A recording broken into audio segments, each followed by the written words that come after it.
जिंदगी तो जारे फाकी दिया रे सोनारा दो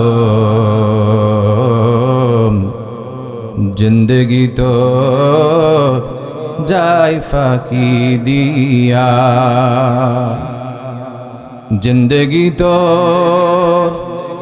जारे फाकी दिया रे सोनारा दो जिंदगी तो जाए फाकी दिया ओ आदम रे पाक धरिया गेसे दाड़ी दंत आसे गोटाचारी समन जारी गियाছে करिया रे सोनारा दो जिंदगी तो जाए फाकी दिया जिंदगी तो जारे फाकी दिया रे सोनारा दो जिंदगी तो जाए फाकी दिया ओ आदम रे कामिनी रई कोलेते काल घुमेते रইলি তুই সারা নিশি কাটাইলি তুই ঘুমাইয়া ঘুমাইয়া রে সোনারা দো जिंदगी तो जाए फाकी दिया जिंदगी तो जाए फाकी दिया रे सोनारा दो जिंदगी तो जाए फाकी दिया बांदा दुनियाয় যে আমল করেছে সব রবের কাছে পৌঁছায় গেছে সেখান থেকে একটা প্রিন্ট আউট বের করে আল্লাহ তাআলা কাল কিয়ামতের কঠিন ময়দানে বান্দার হাতে আমলনামা দিবেন বান্দার হাতে আমলনামা দিয়ে বলবেন ইকরা কিতাবাকা কাফা বিনাফসিকাল ইয়াউমা আলাইকা হাসিবা আজকে তুমি তোমার আমলনামা পড়ো তুমি তোমার আমলনামা পড়ে একটা কমেন্ট করো তুমি জান্নাতি না জাহান্নামী বান্দা আমলনামা পড়ে পাগল হয়ে যাবে এটা কেমন আমলনামা আমাকে দেয়া হলো ওয়াউদিআল কিতাবু ফাতারাল মুজরিমিনা মুশফিকিনা মিম্মা ফি ওয়া ইয়াকুলুনা ইয়া ওয়াইলাতানা মা লিহাযাল কিতাব লা ইউগাদিরু সগীরাতাও ওয়ালা কাবীরাতান ইল্লা আহসাহা ওয়া ওয়াজাদু মা আমিলু হাদিরা ওয়ালা ইয়াযলিমু রাব্বুকা আহাদা বান্দা বলনা পড়ে পাগল হয়ে যাবে এটা কেমন আমলনামা আমাকে দেয়া হলো একটা ছোট্ট ভালো কাজ বাদ পড়ে নাই আবার একটা ছোট্ট করা খারাপ কাজ বাদ পড়ে নাই এত কঠিন দিন সেই দিন হবে আল্লাহ তাআলা কোরআনে বলেন ইদাস সামাউ ফাতারাত ওয়া ইদাল কাওয়াকিবু তাসারাত ওয়া ইদাল বিহারু ফুজ্জিরাত যেদিন কিয়ামত সংঘটিত হবে আসমানগুলি চূর্ণ বিচ্ছিন্ন হয়ে যাবে তারকাগুলি ছিটকে ছিটকে পড়বে সমুদ্রগুলি সব একাকার হয়ে যাবে এত কঠিন দিন সেই দিন হবে আজকে যেই সূর্যটা আমাদেরকে তাপ দিচ্ছে এই সূর্যের তাপ আমরা সহ্য করতে পারি না কাল কিয়ামতের কঠিন ময়দানে যেই সূর্যটা গুনাহগারকে তাপ দিবে এই সূর্য থেকে সেই দিনের সূর্য হবে 100 গুণ ভারী 100 গুণ পাওয়ারফুল 100 গুণ শক্তিশালী সূর্যের তাপে জমিনটা রক্তিম বর্ণ ধারণ করবে আমার প্রাণের ভাইরা আল্লাহ তাআলা সেদিন ইসরাফিল আলাইহিস সালামকে ডাক দিয়ে বলবেন ইসরাফিল তোমার বাঁশির মধ্যে তুমি ফুৎকার দাও কারো কারো মতে ফুৎকার দেওয়া হবে 4টা কেউ কেউ বলেন ফুৎকার দেওয়া হবে 2টা এক নাম্বার ফুৎকার হলো নাফকাতুল মাউত মৃত্যুর ফুৎকার এ ফুৎকার দেওয়ার সঙ্গে সঙ্গে পৃথিবীর সমস্ত মানুষগুলি মারা যাবে। কুল্লু মান আলাইহা ফানিউ ওয়া ইয়াবকা ওয়াজহু রাব্বিকা যুল জালালি ওয়াল ইকরাম ফাবিআইয়ি আলা'i রাব্বিকুমা তুকাযযিবান। সব শেষ হয়ে যাবে, সমস্ত মানুষগুলি মারা যাবে। আল্লাহ তাআলা আজরাইলকে ডাক দিয়ে বলবেন, আজরাইল আখবিরনি মাইয়াবকা, আমাকে খবর দাওয়ার কে কে বেঁচে আছে। হযরত আজরাইল আলাইহিস সালাম বলবেন, আল্লাহ সকলের জান কবজ করেছি, শুধু ফেরেশতা মণ্ডলী বাকি আর জিন জাতি বাকি। আল্লাহ তাআলা বলবেন, সকলকে যত কষ্ট দিয়ে মেরেছ সব থেকে কষ্ট দিয়ে মারবা জিন জাতিকে, জিন জাতির জান কবজ করা হয়ে যাবে। আল্লাহ তাআলা ডাক দিয়ে বলবেন, আখবিরনি মাইয়াবকা, আজরাইল আমাকে খবর দাওয়ার কে কে বেঁচে আছে। হযরত আজরাইল আলাইহিস সালাম বলবেন, আল্লাহ শুধু ফেরেশতা মণ্ডলী বাকি। আল্লাহ তাআলা বলবেন, এবার ফেরেশতাদের জান কবজ করো। ফেরেশতাদের জান কবজ করা হয়ে যাবে।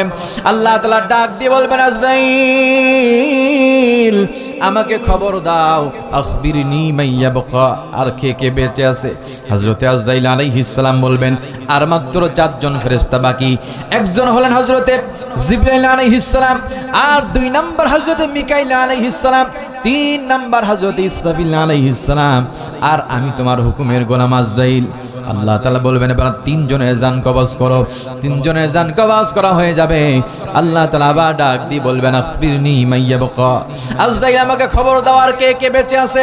হযরত আজরাইল আলাইহিস সালাম বলবেন, আল্লাহ আর কেউ বেঁচে নাই, শুধু আমি আর তুমি ছাড়া। কিন্তু তুমি তো হাইয়ুল কাইয়ুম, তুমি তো চিরঞ্জীব শাশ্বত আমার আল্লাহ। আল্লাহ তাআলা বলবেন, এবার তুই মর।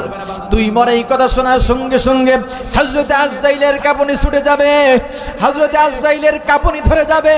হযরত আজরাইল আলাইহিস সালাম বলবেন, আল্লাহ আমি যদি আগে জানতাম এই দায়িত্ব আমি গ্রহণ করতাম না, এই দায়িত্ব গ্রহণ করতে আমি ইচ্ছুক হতাম না।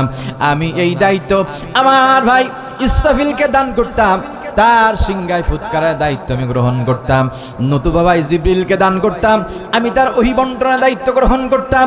নতুবা ভাই মিকাইলকে দান করতাম, তার বৃষ্টি বর্ষণের দায়িত্ব আমি গ্রহণ করতাম। আল্লাহ তাআলা বলবেন, কোনো কথা না, কুল্লু নাফসিন যায়িকাতুল মাউত। আমি তো জানিয়ে দিয়েছি প্রত্যেক ব্যক্তিকে, প্রত্যেক প্রাণীকে মৃত্যুর স্বাদ গ্রহণ করতে হবে। হযরত আজরাইল আলাইহিস সালাম সেদিন জান্নাত আর জাহান্নামের মাঝ বরাবর যে জায়গাটার নাম হলো আরাফ নামক জায়গা। আরাফ নামক জায়গায় দাঁড়িয়ে হযরত আজরাইল আলাইহিস সালাম এত চিৎকার দিয়ে তার মৃত্যুর সময় এত বিকট আওয়াজ তার জবান থেকে বের হবে। নবী করিম সাল্লাল্লাহু আলাইহি ওয়াসাল্লাম বলেন, আজরাইল মৃত্যুর সময় যেই বিকট আওয়াজ তার মুখ থেকে বের হবে, পৃথিবীর যদি কিয়ামত সংগঠিত না হতো, তাহলে মানুষগুলি যদি মারা না যেত, তাহলে আজরাইলের মৃত্যুর সময় সেই বিকট আওয়াজ তার জবান থেকে বের হতো, ইসরাফিলের নতুন করে সিংহায় ফুৎকারের দরকার হতো না। আজরাইলের মৃত্যুর সময় যেই কঠিন আওয়াজ তার জবান থেকে বের হতো, এই আওয়াজ শুনেই পৃথিবীর সমস্ত মানুষগুলি কানের পর্দা ফেটে মারা যেত। আমার প্রাণের ভাইরা, এবার আল্লাহ তাআলা হযরত ইসরাফিল আলাইহিস সালামকে ডাক দিয়ে বলবেন, ইসরাফিল উঠো, তোমার বাঁশির মধ্যে 2 নাম্বার ফুৎকারটা দাও। 2 নাম্বার ফুৎকার দেওয়ার সঙ্গে সঙ্গে আল্লাহ তাআলা সমস্ত লাশগুলিকে কবর থেকে উঠাবেন। মিনহা খলাকনাকুম ওয়া ফিহা নুঈদুকুম ওয়া মিনহা নুখরিজুকুম তারাতান উখরা। সমস্ত লাশগুলিকে আল্লাহ তাআলা কবর থেকে উঠাবে। তখন তারা বলবে, মান বাআসানা মিন মারকাদিনা, এত সুন্দর ঘুম থেকে আমাকে কে জাগ্রত করানো? আওয়াজ আসবে, হাদা মা ওয়া'দার রহমান ওয়া সাদাকাল মুরসালুন। আল্লাহর ওয়াদা, রবের সেই ওয়াদা, কিয়ামত শুরু হয়ে গেছে। আমার প্রাণের ভাইরা, কিয়ামত এত ভয়ঙ্কর হবে। আল্লাহ তাআলা বলেন, ফাইদা জাআতিস সাখা, যেদিন কান ফাটানো বিকট আওয়াজ আসবে। ইয়াউমা ইয়াফিরুল মারউ মিন আখি, মানুষ তার ভাই থেকে পলায়ন করবে। ওয়া উম্মিহি ওয়া আবি, মানুষ তার মাতা পিতা থেকে পলায়ন করবে। ওয়া সাহিবাতিহি ওয়া বানি,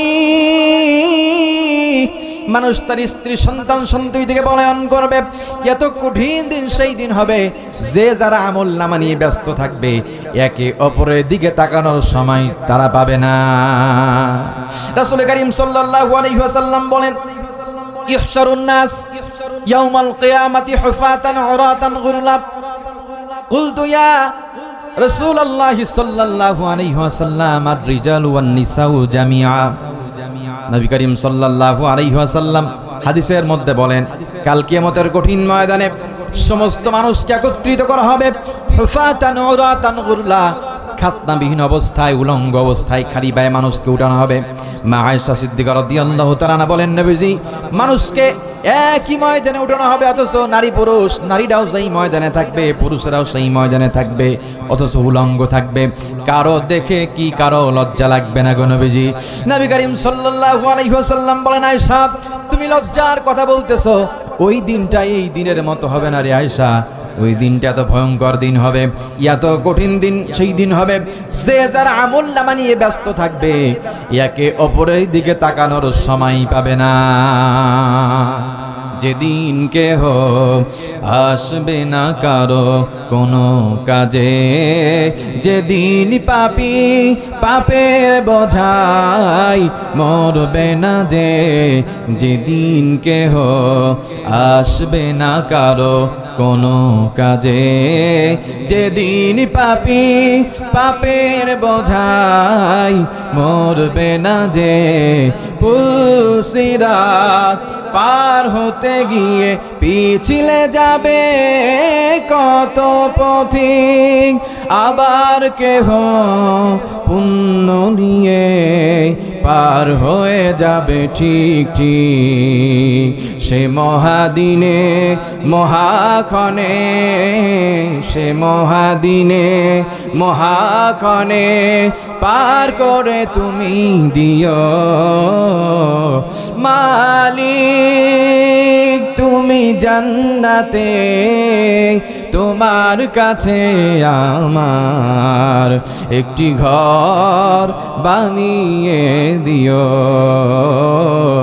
একটি ঘর বানিয়ে দিও। এত কঠিন দিন সেই দিন হবে, আল্লাহ তাআলা বলেন সেদিন সমস্ত মানুষগুলিকে তিন দলে বিভক্ত করা হবে। কয় দলে? জোরে বলেন, কয় দলে? এক নম্বর দল যারা হবে তারা হলেন আসহাবুল মাইমানাতি, মা আসহাবুল মাইমানা, ডানপন্থী, যাদের আমল নামাটা আল্লাহ তাআলা ডান হাতে দেবেন। আল্লাহ তাআলা এদের ব্যাপারে কুরআনুল কারীমের মধ্যে বলেন, ওয়া আসহাবুল ইয়ামিনি মা আসহাবুল ইয়ামিন ফি সিদরিম মাখদুদ। আল্লাহ তাআলা বলেন, যারা ডানপন্থী হবে, যাদের আমলনামা ডান হাতে দেওয়া হবে, এরা কতই না ভাগ্যবান। এরা এমন একটা উদ্যানে থাকবে, জান্নাতের মধ্যে এমন একটা বাগানে থাকবে, তাদের সেই জান্নাতের মধ্যে এমন একটা গাছ থাকবে, সেই গাছের নাম হলো বড়ই গাছ। কিন্তু দুনিয়ার বড়ই গাছের মতো হবে না। দুনিয়ার বড়ই গাছে কাঁটা থাকে কি থাকে না? জোরে বলেন, দুনিয়ার বড়ই গাছে কাঁটা থাকে, কিন্তু জান্নাতের ময়দানে জান্নাতীদের জন্য, যাদের আমলনামা ডান হাতে দেয়া হবে, যারা ডানপন্থী হবে, এদের জন্য জান্নাতের ময়দানে এমন একটা উদ্যানে তাদের রাখা হবে, সেখানে বড়ই গাছ থাকবে, কিন্তু সেই বড়ই গাছে কোনো কাঁটা থাকবে না। আমার প্রাণের ভাইরা, যাদের আমলনামা ডান হাতে দেয়া হবে, এদের চেহারার দিকে তাকালে হাস্যোজ্জ্বল চেহারা লক্ষ্য করা যাবে। আল্লাহ তাআলা কুরআনুল কারীমের মধ্যে বলেন, উজুহু ইয়াউমাইদিম মুসফিরাতু দাহিকাতুম মুস্তাবশিরা। যাদের আমলনামা ডান হাতে দেয়া হবে, এদের চেহারার দিকে তাকালে হাস্যোজ্জ্বল চেহারা লক্ষ্য করা যাবে। আল্লাহ তাআলা অন্য আয়াতের মধ্যে বলেন, ফাআম্মা মান উতিয়া কিতাবাহু বিয়ামিনিহি ফায়াকুলু হাউমুকরাউ কিতাবিয়া। যাদের আমলনামা ডান হাতে দেয়া হবে, এরা তার আমলনামা অন্যকে দেখাবে, বলবে দেখো আমার আমল নামা কত সুন্দর, কত সুন্দর আমি ইবাদত বন্দেগী করেছি। তাদের আমলগুলো অন্য মানুষকে দেখাবে। কিন্তু 2 নাম্বার দল যারা হবে, ওয়া আসহাবুল মাশআমা, এরা হলো বামপন্থী। আল্লাহ তাআলা এদের ব্যাপারে কোরআনুল কারীমের মধ্যে বলেন, ওয়া আসহাবুশ শিমালি মা আসহাবুশ শিমাল ফি সামুমিন ওয়া হামিম। আল্লাহ তাআলা বলেন যারা বামপন্থী হবে, যাদের আমলনামা বাম হাতে দেয়া হবে, এদের দুঃখ কষ্টের কোনো শেষ থাকবে না। যারা বামপন্থী হবে এদেরকে এমন একটা জায়গায় রাখা হবে, উত্তপ্ত মরুভূমি, উত্তপ্ত জায়গায়, উত্তপ্ত আগুনে তাদের চেহারাকে ওলট পালট করে দেয়া হবে। আমার প্রাণের ভাইরা, বামপন্থী যারা হবে এদের আমলনামা সাধারণভাবে বাম হাতে দেয়া হবে না, পেটের মধ্য থেকে ছিদ্র করে পেছন দিক থেকে আল্লাহ তাআলা এদের আমলনামা বাম হাতে দিবে। 3 নাম্বার দল যারা হবে, আল্লাহ তাআলা বলেন ওয়াসাবিকুনাস সাবিকুন, এনারা হলেন ঈমান আমলে অগ্রগামী। এরা হলেন নবীগণ, সিদ্দিকগণ, শহীদগণ। আল্লাহ তাআলার সামনে থাকবে। হযরত আবু যর গিফারি রাদিয়াল্লাহু তাআলা আনহু বলেন, কাল কিয়ামতের কঠিন ময়দানে সমস্ত মানুষকে 3 দলে বিভক্ত করা হবে। 1 নাম্বার দল যারা হবে তারা উদরপূর্তি, অর্থাৎ পেট ভরিত অবস্থায়, পেট ভরা অবস্থায় সওয়ারিতে সওয়ার হয়ে হাসরের ময়দানে উঠবে। তারা হলেন ওয়াসাবিকুন আস-সাবিকুন, ঈমান আমলে অগ্রগামী। সাধারণ মুমিনদের থেকে এদের মান অনেক বেশি। আল্লাহর সামনে তারা থাকবে। 2 নাম্বার দল যারা হবে এরা পায়ে হেঁটে হাসরের ময়দানে আসবে। এরা হলেন সাধারণ মুমিন। আর 3 নাম্বার দল যারা হবে এদেরকে উপর করে টেনে হিঁচড়ে জাহান্নামে আনা হবে, হাসরের ময়দানে আনা হবে, কিয়ামতের কঠিন ময়দানে একত্রিত করা হবে। এরা হলো বামপন্থী। দুনিয়ায় যাদের আমলনামা আল্লাহ তাআলা কিয়ামতের কঠিন ময়দানে, দুনিয়াতে যারা আল্লাহ বিরোধী, ইসলাম বিরোধী কাজ করার কারণে যারা বাম হাতে আমলনামা পাবে, তাদেরকে উপর করে টেনে হিঁচড়ে তাদের হাসরের ময়দানে আনা হবে। 1 নাম্বার আফসোস মানুষরা করবে, হায় আফসোস যদি মাটি হয়ে যেতাম তাহলে আজকে আমাদের এই অবস্থা হতো না। 2 নাম্বার আফসোস মানুষরা কি করবে, আল্লাহ তাআলা কোরআনুল কারীমের মধ্যে বলেন, ওয়াজিয়া ইয়াউমাইযিম বিজাহান্নামা ইয়াউমাইযি ইয়াতাযাক্কারুল ইনসানু ওয়া আন্না লাহুয যিকরা ইয়াকুলু ইয়া লাইতানি কদ্দামতু লিহায়াতি। মানুষকে জাহান্নামে আনা হবে যেই দিন, তাদের বোধোদয় হবে। তারা বুঝতে পারবে দুনিয়ায় কেন আমরা খারাপ আমল করেছিলাম।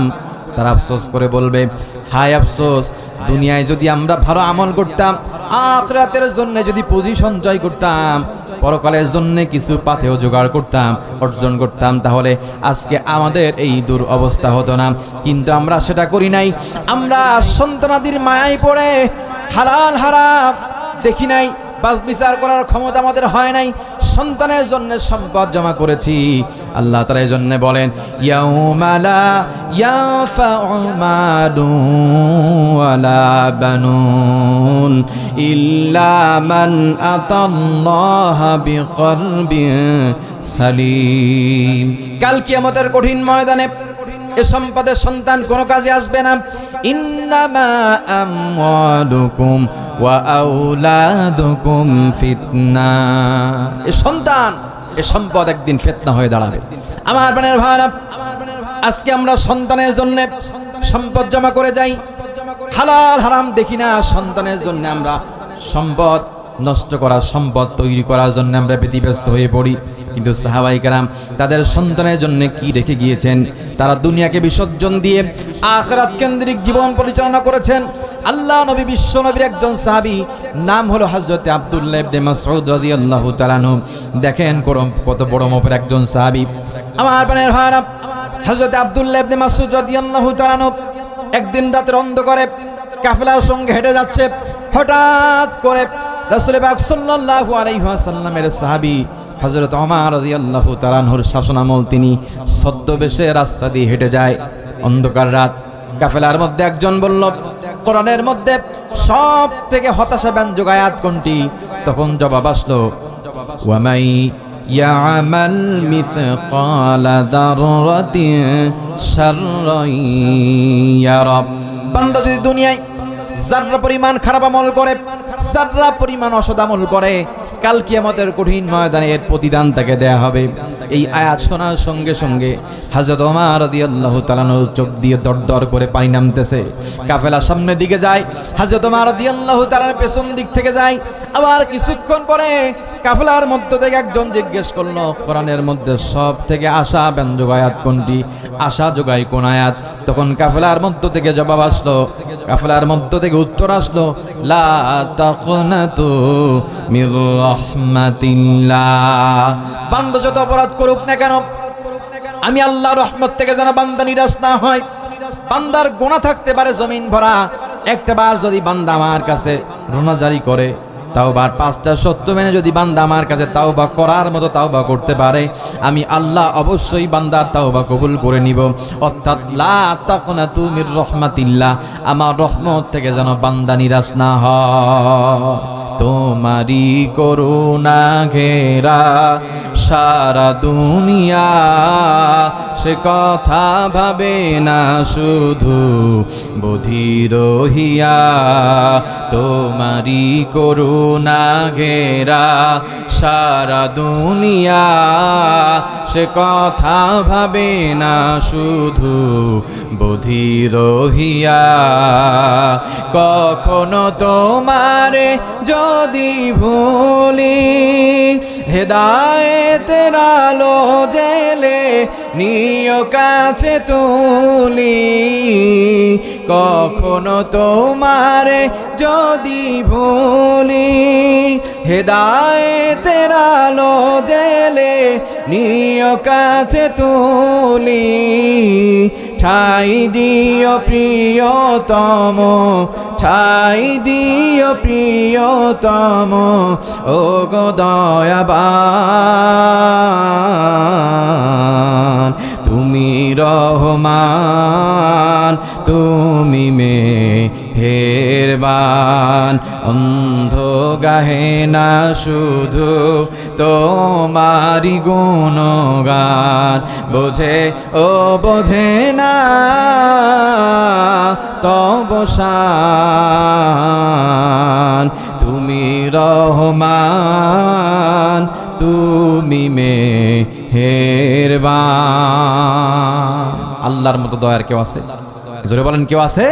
তাহলে আল্লাহ বললেন, লা তাকনাতু মির রাহমাতিল্লাহ, বান্দা যত অপরাধ করুক না কেন, আমি আল্লাহর রহমত থেকে যেন বান্দা নিরাশ না হয়। আমার প্রাণের ভাইরা, এই আয়াত শোনার সঙ্গে সঙ্গে হযরত ওমর রাদিয়াল্লাহু তাআলার কান্না থেমে গেল। হযরত ওমর রাদিয়াল্লাহু তাআলা ডাক দিয়ে বললেন, আমি জানতে চাই এই কাফেলার মধ্যে আব্দুল্লাহ ইবনে মাসউদ কি আছে? তিনি বললেন, লাব্বাইকা ইয়া আমিরুল মুমিনিন, হ্যাঁ আমি আছি।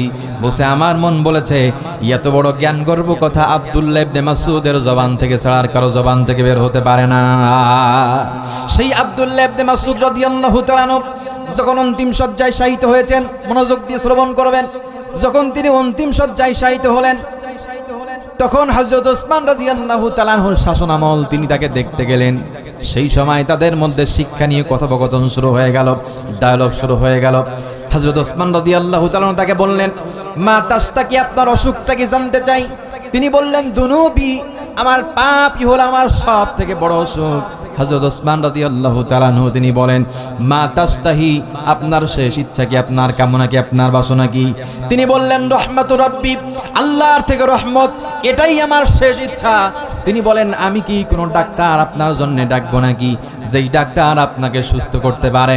বলছে, না, ডাক্তার ডাকার কোনো প্রয়োজন হবে না, কারণ যেই ডাক্তার আমাকে সুস্থ করবেন সেই ডাক্তারই আমাকে রোগাক্রান্ত করেছেন, সুতরাং কোনো ডাক্তার ডেকে লাভ হবে না। হযরত ওসমান রাদিয়াল্লাহু তাআলা বললেন, আমি কি বাইতুল মাল থেকে আপনার জন্য কিছু উপঢৌকন পাঠিয়ে দেব?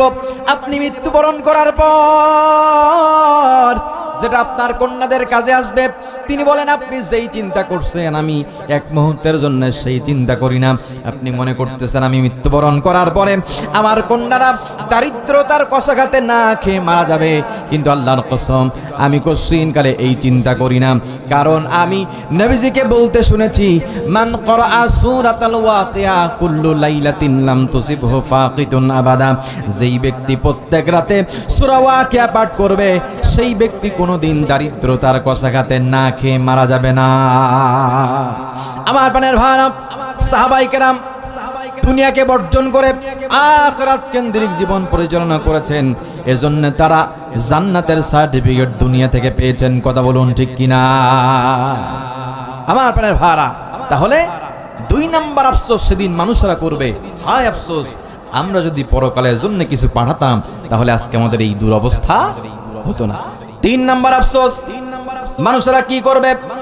আমলনামা না পাওয়ার জন্য তারা আফসোস করবে। যাদের আমলনামা বাম হাতে দেয়া হবে তারা আফসোস করে বলবে, হাই আজকে যদি আমার আমলনামা নাই দেয়া হতো তাহলে কতই না ভালো হতো।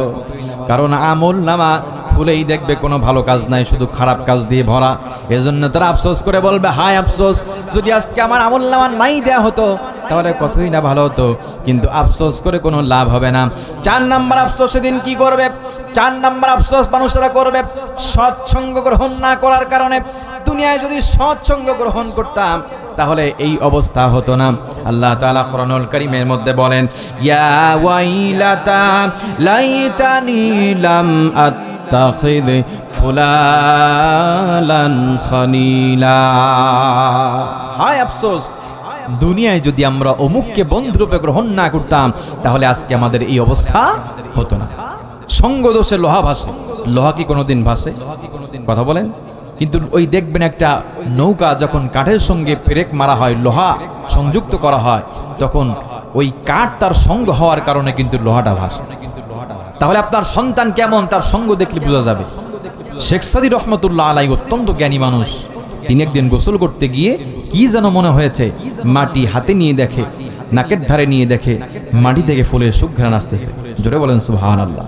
তিনি তার ভাষায় বলেন, গিলে খুশবু এদর হাম্মামে রোজে রসি দস দস তে মাহবুবে বদস্তাম বদো গুফতাম কে বাস কে ইয়া আবিরে কে আজবুয়ে দিলা ভিজে তুমস্তাম জামালে হাম নশীদর মানসর কর দোয়াগার নামান হামা খাকাম কে হাসতাম। একদা স্নানের আগারে পশিয়া হেরিনু মাটির ঢেলা হাতে নিয়া তারে সুখিয়া দেখিনু রয়েছে সুবাস মেলা। কহিলাম তাহারে কস্তুরি কিবা তুমি, তুমি কি আতর দান, তোমার গায়েতে সুবাস ভরা, তুমি কি গুলিস্তান। কহিল ও সব কিছু নহি, আমি অতি নিচু মাটি, ফুলের সকাশে থাকিয়া তাহার সুবাসে হইনু খাটি। গোসল করতে গিয়ে কি যেন মনে হয়েছে, অত্যন্ত জ্ঞানী মানুষ, মাটি হাতে নিয়ে শুকে দেখে মাটির গা থেকে ফুলের সুঘ্রাণ আসতেছে। জোরে বলেন সুবহানাল্লাহ। তখন তিনি বললেন, তুমি কি গুলিস্তান, কেন তোমার গা থেকে ফুলের সুঘ্রাণ আসতেছে? বলছে, না আমি কিছুই না, তবে আমি এই ফুলের সঙ্গে দীর্ঘদিন থাকার কারণে আমি মাটি হওয়ার পরেও আমার গা থেকে ফুলের সুঘ্রাণ আসতেছে। জোরে বলেন সুবহানাল্লাহ। এজন্য আপনার সন্তান কেমন তার সঙ্গ দেখলে বোঝা যাবে। তাহলে কাল কিয়ামতের কঠিন ময়দানে 4 নাম্বার আফসোস মানুষরা করবে, হায় আফসোস দুনিয়ায় যদি আমরা সৎসঙ্গ গ্রহণ করতাম, ভালো মানুষের সঙ্গে চলতাম, তাহলে আজকে আমাদের এই দুরবস্থা হতো না। কিন্তু কাল কিয়ামতের কঠিন ময়দানে এই গগন বিদারী আফসোস করে কোনো লাভ হবে না। 5 নাম্বার আফসোস মানুষেরা কি করবে? আল্লাহ তাআলা কোরআনুল কারীমের মধ্যে বলেন, ইয়াউমা তুকাল্লাবু উজুহুহুম ফিন্নার ইয়াকুলুনা ইয়া লাইতানা আতা'না আল্লাহা ওয়া আতা'না রাসূলা। 5 নাম্বার আফসোস করবে, হায় আফসোস দুনিয়ায় যদি আমরা আল্লাহ পাক এবং রাসূলের আনুগত্য করতাম তাহলে আমাদের এই অবস্থা হতো না। কিন্তু রাসূলের আনুগত্য করি নাই, আল্লাহর আনুগত্য করি নাই, নেতার পেছনে ছুটেছি, নেতার পেছনে সময় দিয়েছি। এমন নেতা বাংলাদেশে আছে, বাংলাদেশে ছিল, যারা পশ্চিম দিক পর্যন্ত চিনত না। কথা বলুন ঠিক কিনা? দাঁড়ায় দাঁড়ায় প্রসাব করত, ইসলামের কোন বিধিবিধান মানত না, বরং ইসলামের বিরুদ্ধে তারা অবস্থান গ্রহণ করত। কাল কিয়ামতের কঠিন ময়দানে এই সমস্ত কর্মীরা আল্লাহর দরবারে মামলা দায়ের করবে তাদের ব্যাপারে। আল্লাহর কাছে বলবে, ওয়াকালু রব্বানা ইন্না আতা'না সাদাতানা ওয়া কুবারানা ফাআদাল্লুনাস সাবিলা। তারা বলবে, হে আমাদের পালন করতাম, আমরা আমাদের বড় বড় নেতা, বড় বড় লোককে অনুসরণ করেছিলাম, আনুগত্য করেছিলাম, সুতরাং ওরাই আমাদের পথভ্রষ্ট করেছে। অতএব রব্বানা আতিহিম দি'ফাইনি মিনাল আযাবি ওয়াল আনহুম লা'নান কাবীরা। সেই নেতার কারণে, সেই ভণ্ডপীরের কারণে, সেই মানুষের কারণে, সেই সমাজের গণ্যমান্য মানুষের কারণে আমরা পথভ্রষ্ট হয়েছিলাম। আজকে তাদেরকে দ্বিগুণ শাস্তি দেন, আজকে তাদেরকে দ্বিগুণ শাস্তি দেন।